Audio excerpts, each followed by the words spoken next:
Rebecca. I want to thank you for meeting with me this afternoon after school. And more importantly, I'd like to thank you for letting me come into your classroom and observe your students. And it's always a joy for me to come in and visit children and watch teaching transpire. And I know you've been getting ready to go to PWIM this week in Des Moines, so I want to thank you for just the extra effort that you put in with that, with working with it in your classroom, getting ready for a sub this week. I know that takes a lot of effort, so I want to thank you for that. When I was in your classroom, I noticed that you had a lot of effective classroom management techniques that you use. And I just want to focus on those a couple minutes. As far as the kids left the classroom in a very orderly manner, because I was here a little bit early, and they left for recess. They came back in, they took out a book, and they knew exactly what to do while they were waiting for you. And your chimes thing intrigued me. Can you tell me a little bit about that and how that all came to be? I brought that in at the beginning of the year, and I showed the students that this is a way for us to get our transitions quicker so that we're able to move on to the next subject without wasting a lot of time. So they know that when the chimes are ring, that they are to return to their seats and get ready for the next activity. Okay, so what impact have you seen that have on instruction and student learning?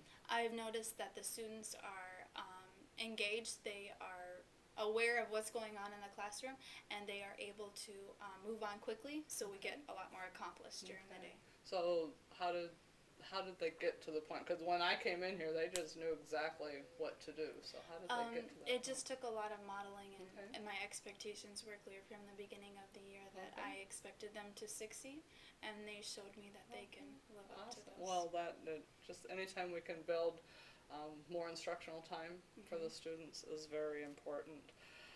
I'd like to provide you an opportunity now in the time that we have left to just reflect on the lesson that I observed. And I know it's been a couple days since we've both went into that lesson. So could you just review the learning objectives for the lesson and where it fit into the curriculum? Yes, the students were differentiating between non-renewable and renewable resources, and they were tying that back to how that affects what we're studying in regions for social studies. Okay, so that fit into your science or your social studies standard and benchmark? Yes. And like which area is it looking at? In the social studies standards and benchmarks, we are going over the different regions of the United States and how certain aspects of the regions, how they're formed, affect living in Iowa. Okay. And so the non-renewable and renewable resources fits into that how? Because we talk about how we produce oil and they transport it from the southern region to Iowa and how it's used here. Okay, good. At the pre-conference, we talked about how possibly to look into the writing standard and benchmarks. I don't know if you had an opportunity to do that. I noticed that you did encourage your students, you did a few things during the lesson. You encouraged them to use more specific words. I know at one point in time someone gave you the word thing, and you wanted a more sophisticated word for that. And you also can encourage them to speak in complete sentences. I'm just wondering how those things tied maybe back into your writing standard and benchmarks or your language arts standards and benchmarks to assist in their writing. One of the standards and benchmarks for writing is writing descriptively using text structure, and we've been working a lot with that. So through their writing, I was able to see that they are using those descriptive words and the signal words that tell us they're using descriptive writing. Okay, so that. The speaking in sentences, I haven't seen that recently, so can you tell me a little bit about that? We are supposed to have the students practice their oral speaking, and I've modeled how to do that correctly, to use their part of the question and their answer, so that those students who didn't hear or maybe weren't paying attention are still able to know what's going on as the lesson continues. Okay. So after we review our language objectives, the students are reminded to use those sentences and complete ideas. Okay, because I noticed you were interjecting several times as far as I agree, and then you were giving them a stem of because, or you were helping them through to Yes. bring that. So that was powerful to bring that in. I can see it playing, like you said, into their writing, because Yes. if they're speaking in complete sentences, they're going to possibly transfer it to the yes. writing. Have you seen that? Yes, I have. Okay, there's different types of things. As you think back to that read aloud that you did, what do you remember most vividly about it? The thing that I remember the most vividly is that the students were able to break apart the words to decipher the meaning before I even got to the read aloud. And I thought that's something we've really been working on, is the word parts through our writing. And for them to be able to do that with minimal prompts was really impressive to me. Okay. And did you remember that it was several students, a few Yes, students? there was a whole group of them that got it right away. And as they shared their thoughts, the rest of the class really caught on to what they were saying. Besides that, what other things did you feel were most successful about that lesson? Just the idea that the students really got on to the concept of the difference between the two non-renewable and renewable resources. I really think that the pictures that we used on the T-chart really helped, especially my ESL students. And how do you think that linked and helped them?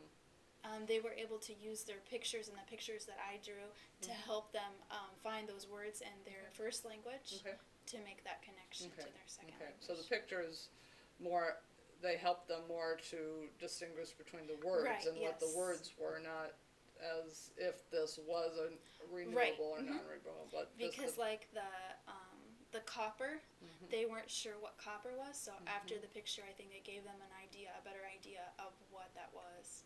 Are there other ways you can think of later on down the road that they might be able to know copper or oil? Sometimes those are hard.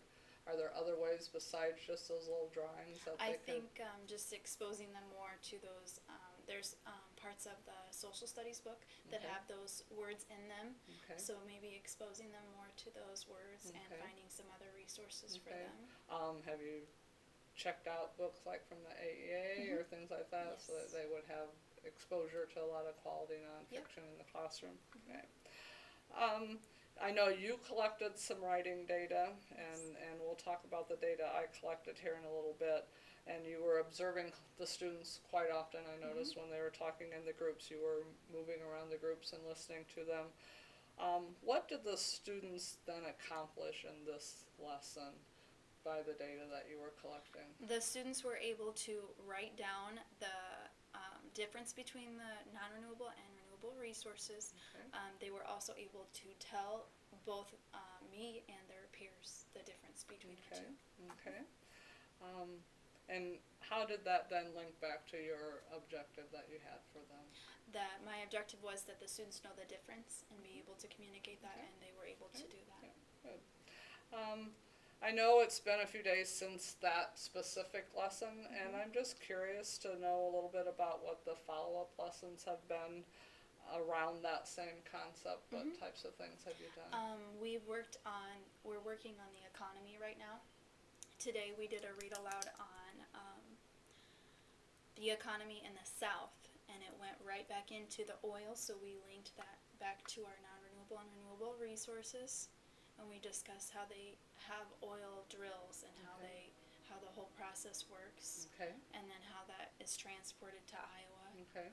So each time you're studying a region and you're studying something that's one of their resources, then you're linking it back to if it's renewable or non-renewable. And they are able to pull those words out of our plan poster, and other posters around the room as well. We'll take a look at that before I leave so I can see what types of things they've been doing. In your lesson, you used that T-chart, and that was a nice way to scaffold that gradual release of responsibility. Or having them, they pulled the information out of your read aloud. You were providing them the means that you were writing it down for them and helping them with their discussion around that. And we've been studying that gradual release of responsibility and professional development. And you described that you had other read-alouds coming up. How do those read-alouds continually gets strengthened so that the kids are going to be able to make those connections to the regions and the natural resources that are around. How did the read alouds become strengthened to I get there? think just by providing them with the more information as we go along and giving them a chance to not only hear Mrs. Fixie and Mrs. Glacken and I do read alouds, but they're also hearing each other do read alouds. Oh, And they're doing student read alouds during our social so studies how time. did that happen? How did they get? They are working on researching their Okay. topics, Okay. and then they come up with their read aloud, and then they share their read aloud with our social studies class, or they do it during their reading. What kind of text then have you been using for the read alouds? We have some books from the AEA, and we have some leveled readers that go with our social studies books as well. Okay, because I noticed the one that you used for this lesson was just a text out of a resource that you had, Yes. but they've been exposed Yes, into and other they have nonfiction books. those same books that I was using that day. They have those books as well. Okay, okay, good. When we met for the pre-conference, we had agreed upon that I would just collect some student engagement Yes. data. And you've kind of remembered what the lesson was about and who was catching on to what Yes. parts. You've read through their responses. So I just want to review some of this data and see if we can make any correlation between who was getting what and how they were engaged in the lesson and move from there. What I did is I just developed a grid of the patterns of your DUS, and anytime a student had a response, I put a tally. So it was more, I guess, that they were giving a verbal response in classes was the easiest way for me to pick up. You know where the student sits. I'm just wondering if that data starts to show anything according to who the students are, because that's the front of the classroom. And I don't know, like this student here, who that is, or this one back here. What do you notice about the data? This one here, she's got 3 tally marks, and she was able to tell me the difference right away. Renewable means that they can replace themselves. Non-renewable means that once they're gone, they're gone. Okay. So a student that was giving you a lot of verbal answers was able to pull out the data pretty well. And then let's see how this one did. She sits here. I think that the difference is that renewable replaced non-renewable were getting used.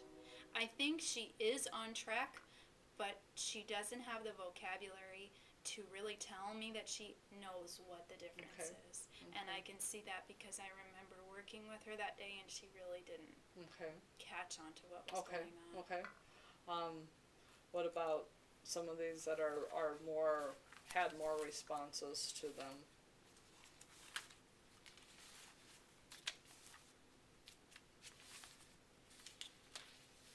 See if we can just find some correlations to something. This is 2. She sits here. I hypothesize that the renewable resource and a non-renewable resource is opposite from each other because renewable means to use it again, and non-renewable means that once it's all gone, it can't be replaced again.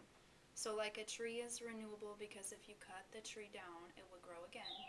And non-renewable is like once you use a crayon, it's easily to be wasted up.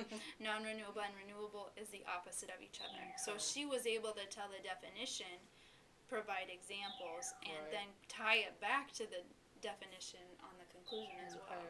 Okay. So as you look at this and you look that she responded several times then in class, where maybe someone here didn't respond as many times in class, what types of questions does this data start to bring you, or what type of interpretation can you? I find it interesting that the students who only responded a few times maybe still had the same idea, but I think they were very unsure of themselves. Okay. I think that if I give them more opportunity to discuss in their groups, I see that there's a high number in each group that gives them one strong person to bounce their ideas off so they can maybe get better on track.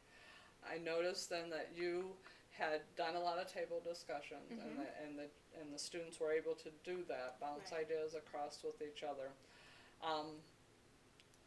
And then I know you made a statement in the lesson that you said, I've given you some time, you should all have an answer. Okay. Have you tried anything to, I know you're getting your ESL endorsement Right. Through Morningside, and have you studied anything about cooperative learning and the structures that are there? Have you studied anything that might provide you a way to use the same structure, but to put some more accountability in with those groups? Have you studied any of the different cooperative learning structures? We haven't gotten too in depth with the different types of structures for Okay. that. Have you tried anything like, let's say, you have the kids discussing what you wanted to do, and you have 6 groups of kids here, and so if we would give each group a number, okay? And so you pose your question like you had in the classroom, Right. and then each of these groups number themselves.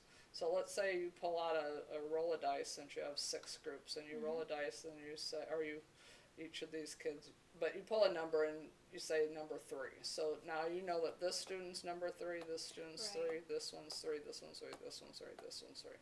Now you're saying, now make sure your number 3s know the answer. Okay. So now your higher ones can help Right. support that, but maybe this one's your number 3. And so then no one knows what group you're still going to call. Right. So now you're going to roll the dice and you're going to say, group number 1. So this group number 1's number 3 should be ready. Okay. It's a strategy called numbered heads together. Okay. And so it uses what you have going on in the classroom, but gives Holds more it. accountability. Yeah, I like that idea. Because then how do you see that then giving them more accountability? I can see that that's going to hold those students who have a tendency to not pay attention or not grasp the ideas as quicker as the others. It will hold them accountable, and it will also hold the students accountable who tend to finish quickly and discuss other things. Sure. So it'll keep them on task Okay, and help good. them with the Good. others. So some on-task behavior, Yes. some more accountability might just be a way to strengthen a practice that you already do, and it's not so different that it's a whole new practice to learn. I agree. Okay. If it comes up in the classroom that you'd like some modeling of that strategy, just feel free to contact me, and I Okay. would love to even come in and help model that type of strategy with your kids, if that's a goal that maybe after today we set for yourself. Okay. I'm just looking over some of my questions here. I guess as we reflect then on our dialogue, what will have the most impact on student achievement in helping them gain the concepts in the content that you're trying to have them gain? I think just giving them the opportunity to see the text, bounce their ideas off of each other, talk about it, and then hear others' opinions, I think really strengthens their ideas, rather than just having them read it on their own or write a summary about it. It really gives them a chance to verbalize what they're reading about. Okay, good. What types of support then would you like to see from me as far as helping us move forward with maybe some of the ideas from today? I would like some support with the idea of the numbered cooperative learning groups. I think that would help. Well, let's arrange for a time on that in Okay. a little bit.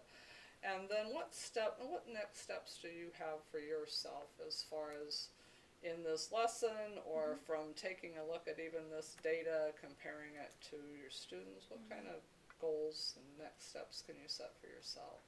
I'd like to have some more people give me some data like this when we're doing our cooperative teaching with Mrs. Fixie and Mrs. Glacken.